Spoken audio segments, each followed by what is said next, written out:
આગળ વાત કરીશું વડોદરાથી વડોદરા શહેરને શરમસાર કરતી એક ગંભીર અને ચોંકાવનારી ઘટના સામે આવી છે। ફતેગંજ પોલીસ સ્ટેશન વિસ્તારમાં 15 વર્ષની સગીરા પર સામૂહિક દુષ્કર્મ ગુજારવામાં આવ્યું હોવાની ફરિયાદથી સમગ્ર શહેરમાં ખળભળાટ મચી ગયો છે। મૂળ ઉત્તર પ્રદેશની વતની અને તાજેતરમાં જ વડોદરા આવેલી સગીરાને પરિચિત યુવક હર્ષિલ મેકવાને મિત્ર સાથે મળીને હવસનો શિકાર બનાવ્યો હતો। સગીરાની ફરિયાદના આધારે પોલીસે ત્વરિત કાર્યવાહી કરી પોક્સો તથા ગેંગરેપની ગંભીર કલમો હેઠળ ગુનો નોંધવામાં આવ્યો હતો। જે ગણતરીના કલાકોમાં જ પોલીસે હર્ષિલ મેકવાન અને જોન્ટી પરમારને ધરપકડ કરી કોર્ટમાં રજૂ કર્યા હતા, જ્યાં બંનેના 3 દિવસના રિમાન્ડ મંજૂર કરવામાં આવ્યા હતા। જ્યાં હાલ પોલીસે દ્વારા એફએસએલની મદદથી પુરાવા એકત્ર કરી સમગ્ર મામલે વધુ ઊંડાણપૂર્વક તપાસ હાથ ધરવામાં આવી છે। જે ફતેગંજ વિસ્તારમાં સગીરા પર સામૂહિક દુષ્કર્મ આચરવામાં આવ્યું હતું, જેમાં યુપીથી આવેલી 15 વર્ષની સગીરા દ્વારા બે આરોપીઓ ઝડપાયા છે। જે પોક્સો હેઠળ ગુનો દાખલ કરવામાં આવ્યો છે। જે નવાયાર્ડના હર્ષિલ અને જોન્ટીની ધરપકડ કરવામાં આવી છે। જે કોર્ટ દ્વારા 3 દિવસના રિમાન્ડ મંજૂર કરવામાં આવ્યા છે।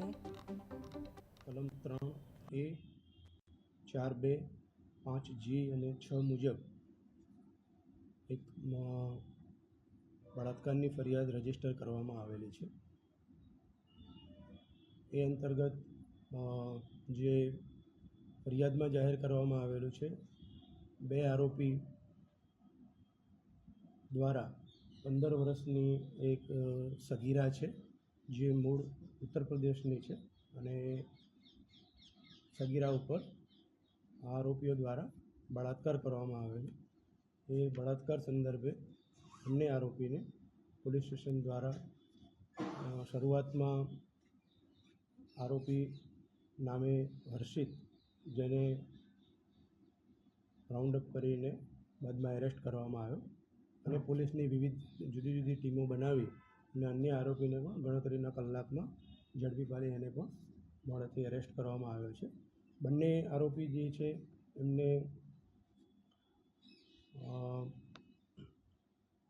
કોર્ટમાં પ્રોડક્શન કરી આ કામે નામદાર કોર્ટમાં રિમાન્ડ માગતા બંને આરોપીના 3 દિવસના રિમાન્ડ જે છે એ મળ્યા છે।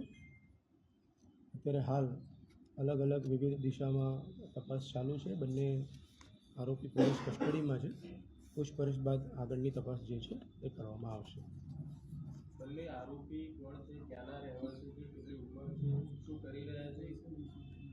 બંને આરોપી જે છે એ નવાયાર્ડના છે અને